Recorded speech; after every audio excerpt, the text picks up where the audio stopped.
Chapter 3. The Night of the Tragedy. To make this part of my story clear, I append the following plan of the first floor of Styles. The servants' rooms are reached through the door labeled B. They have no communication with the right wing, where the Inglethorpe's rooms were situated. It seemed to be the middle of the night when I was awakened by Lawrence Cavendish. He had a candle in his hand, and the agitation of his face told me at once that something was seriously wrong. "What's the matter?" I asked, sitting up in bed and trying to collect my scattered thoughts. "We are afraid my mother is very ill. She seems to be having some kind of fit. Unfortunately, she has locked herself in." "I'll come at once." I sprang out of bed and, pulling on a dressing gown, followed Lawrence along the passage and the gallery to the right wing of the house. John Cavendish joined us, and one or two of the servants were standing round in a state of awe-stricken excitement. Lawrence turned to his brother. "What do you think we'd better do?" Never, I thought, had his indecision of character been more apparent. John rattled the handle of Mrs. Inglethorpe's door violently, but with no effect. It was obviously locked or bolted on the inside. The whole household was aroused by now. The most alarming sounds were audible from the interior of the room. Clearly something must be done. "Try going through Mrs. Inglethorpe's room, sir," cried Dorcas. "Oh, the poor mistress!" Suddenly I realized that Alfred Inglethorpe was not with us, that he alone had given no sign of his presence. John opened the door of his room. It was pitch dark, but Lawrence was following with the candle, and by its feeble light we saw that the bed had not been slept in, and that there was no sign of the room having been occupied. We went straight to the connecting door. That, too, was locked or bolted on the inside. What was to be done? "Oh, dear sir," cried Dorcas, wringing her hands. "Whatever shall we do?" "We must try and break the door in, I suppose. It'll be a tough job, though. Here, let one of the maids go down and wake Bailey, and tell him to go for Dr. Wilkins at once. Now then, we'll have a try at the door. Half a moment, though. Isn't there a door into Miss Cynthia's rooms?" "Yes, sir, but that's always bolted. It's never been undone." "Well, we might just see." He ran rapidly down the corridor to Cynthia's room. Mary Cavendish was there, shaking the girl, who must have been an unusually sound sleeper, and trying to wake her. In a moment or two he was back. "No good. That's bolted too. We must break in the door. I think this one is a shade less solid than the one in the passage." We strained and heaved together. The framework of the door was solid, and for a long time it resisted our efforts. But at last we felt it give beneath our weight, and finally, with a resounding crash, it was burst open. We stumbled in together, Lawrence still holding his candle. Mrs. Inglethorpe was lying on the bed, her whole form agitated by violent convulsions, in one of which she must have overturned the table beside her. As we entered, however, her limbs relaxed, and she fell back upon the pillows. John strode across the room and lit the gas. Turning to Annie, one of the housemaids, he sent her downstairs to the dining room for brandy. Then he went across to his mother, whilst I unbolted the door that gave on the corridor. I turned to Lawrence to suggest that I had better leave them now that there was no further needing of my service. But the words were frozen on my lips. Never have I seen such a ghastly look on any man's face. He was white as chalk. The candle he held in his shaking hand was sputtering onto the carpet, and his eyes, petrified with terror or some such kindred emotion, stared fixedly over my head at a point on the further wall. It was as though he had seen something that turned him to stone. I instinctively followed the direction of his eyes, but I could see nothing unusual. The still feebly flickering ashes in the grate, and the row of prim ornaments on the mantelpiece, were surely harmless enough. The violence of Mrs. Inglethorpe's attacks seemed to be passing. She was able to speak in short gasps. "Better now. Very sudden. Stupid of me to lock myself in." A shadow fell on the bed, and, looking up, I saw Mary Cavendish standing near the door, with her arm around Cynthia. She seemed to be supporting the girl, who looked utterly dazed and unlike herself. Her face was heavily flushed, and she yawned repeatedly. "Poor Cynthia is quite frightened," said Mrs. Cavendish in a low, clear voice. She herself, I noticed, was dressed in her white lawn smock. "Then it must be later than I thought. I saw that a faint streak of daylight was showing through the curtains out of the window, and that the clock on the mantelpiece pointed to close upon 5 o'clock. A strangled cry from the bed startled me. A fresh access of pain seized the unfortunate old lady. The convulsions were of a volcanic violence terrible to behold. Everything was confusion. We thronged round her, powerless to help or alleviate. A final convulsion lifted her from the bed until she appeared to rest upon her head and her heels, with her body arched in an extraordinary manner.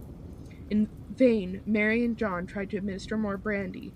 The moments flew. Again the body arched itself in that peculiar fashion. At that moment, Dr. Bauerstein pushed his way authoritatively into the room. For one instant he stopped dead, staring at the figure on the bed, and, at the same instant, Mrs. Inglethorpe cried out in a strangled voice, her eyes fixed on the doctor. "Alfred! Alfred!" Then she fell back motionless on the pillows. With a stride, the doctor reached the bed, and seizing her arms, worked them energetically, applying what I knew to be artificial respiration. He issued a few short, sharp orders to the servants. An imperious wave of his hand drove us all to the door. We watched him, fascinated, though I think we knew in our hearts that it was too late, and that nothing could be done now. I could see by the expression on his face that he himself had little hope. Finally, he abandoned his task, shaking his head gravely. At that moment, we heard footsteps outside, and Dr. Wilkins, Mrs. Inglethorpe's own doctor, a portly, fussy little man, came bustling in. In a few words, Dr. Bauerstein explained how he had happened to be passing the lodge gates as the car came out, and had run up to the house as fast as he could, whilst the car went on to fetch Dr. Wilkins. With a faint gesture of the hand, he indicated the figure on the bed. Very sad, murmured Dr. Wilkins. Poor dear lady. Always did far too much. Against my advice. I warned her. Her heart was far from strong. Take it easy, I said to her. Take it easy. But no. Her zeal for good works was too great. Nature rebelled. Dr. Bauerstein, I noticed, was watching the local doctor narrowly. He still kept his eyes fixed on him as he spoke. The convulsions were of a particular violence, Dr. Wilkins. I am sorry you were not here in time to witness them. They were quite titanic in character. Ah, said Dr. Wilkins wisely. I should like to speak to you in private, said Dr. Bauerstein. He turned to John. You do not object? Certainly not. We all trooped out into the corridor, leaving the two doctors alone, and I heard the key turn in the lock behind us. We went slowly down the stairs. I was violently excited. I have a certain talent for deduction, and Dr. Bauerstein's manner had started a flock of wild surmises in my mind. Mary Cavendish laid her hand upon my arm. What is it? Why did Dr. Bauerstein seem so peculiar? I looked at her. Do you know what I think? What? Listen. I looked round. The others were out of earshot. I lowered my voice to a whisper. I believe she has been poisoned. I'm certain Dr. Bauerstein suspects it. What? She shrank against the wall, the pupils of her eyes dilating wildly.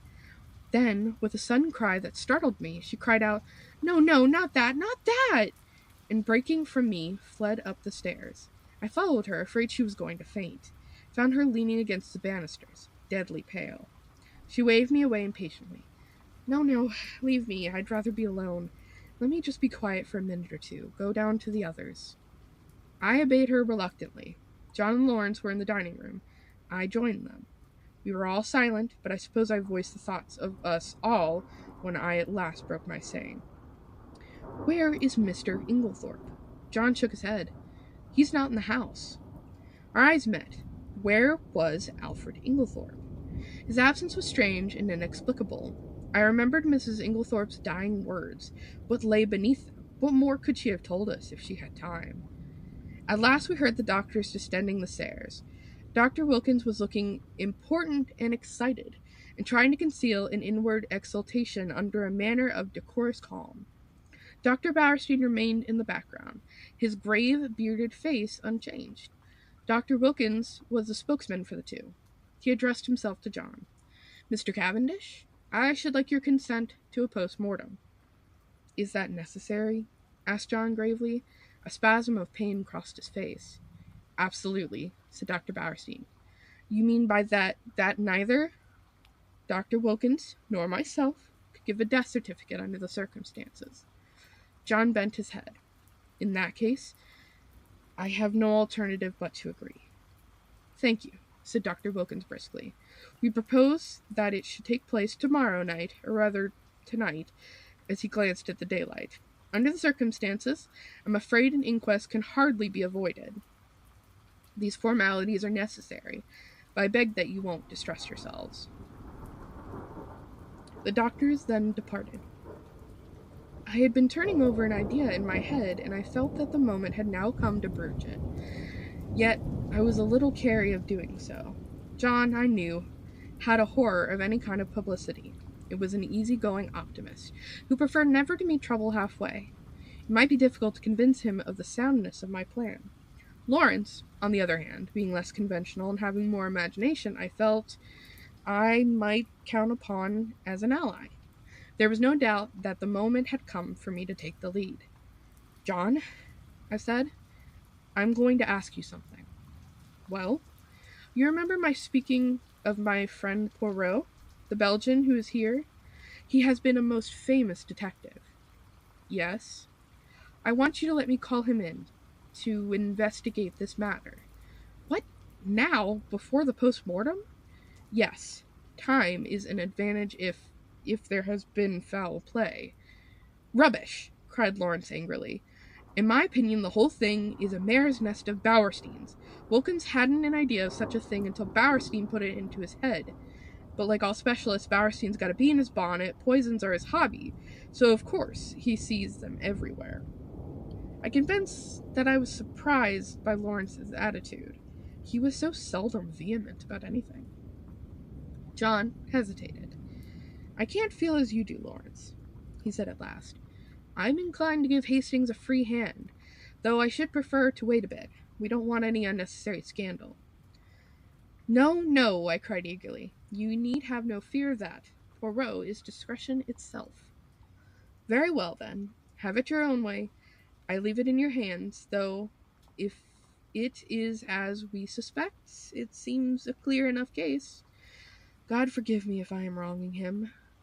I looked at my watch. It was 6 o'clock. I determined to lose no time. 5 minutes delay, however, I allowed myself.